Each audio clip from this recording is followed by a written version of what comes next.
After his morning workout at the Rockwell Rec Center, Don Kearney felt something unusual. As I was in the shower, I started feeling kind of a burning sensation down the center of the chest. Didn't really think much of it, thought maybe it was heartburn or something. It wasn't heartburn. Don collapsed in the foyer as he was leaving the gym. Got my card back from the front desk, and as I walked out the front door, I thought I was passing out and ended up getting to the bench on the front, and next thing I know, I wake up with several of the Rockwell staff members, emergency response team, standing over top of me and explaining that I just had a heart attack. Rockwell's team called 911 and used an on-site defibrillator to shock Don's heart, and they called his wife.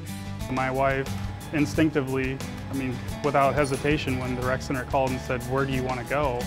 Where do you want to send him?" She said Mercy Hospital, because her long family history with Mercy Hospital, and so there was no doubt for her that that's where we were going.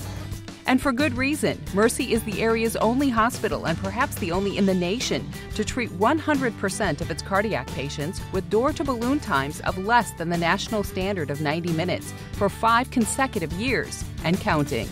It's from the time a patient hits the door of the emergency room until there's a balloon inside the heart artery to open it up. I'm not aware of any other hospital in the nation that's been able to claim for 5 years now every patient who's come to the emergency room with a heart attack that's been taken to the cath lab to get the artery open. We've been successful 100% of the time in getting those arteries open. Campbell says Mercy's seamless and well-coordinated treatment of cardiac emergencies starts in the field when area ambulance crews relay critical information such as EKG results back to the hospital.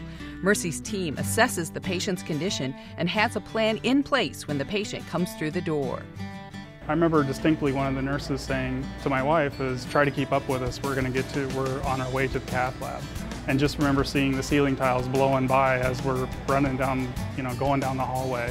In these images from the cath lab, you can see the complete blockage in one of Don's arteries. Within minutes, the cath team had the blockage opened with a stent. Another success story to celebrate as Mercy marks an elite 5-year milestone in heart attack care. It's dedication and discipline, and that's what it takes. In order to make the process work, and the process to work day after day, night after night, 5 years in a row, it takes dedication and it takes discipline.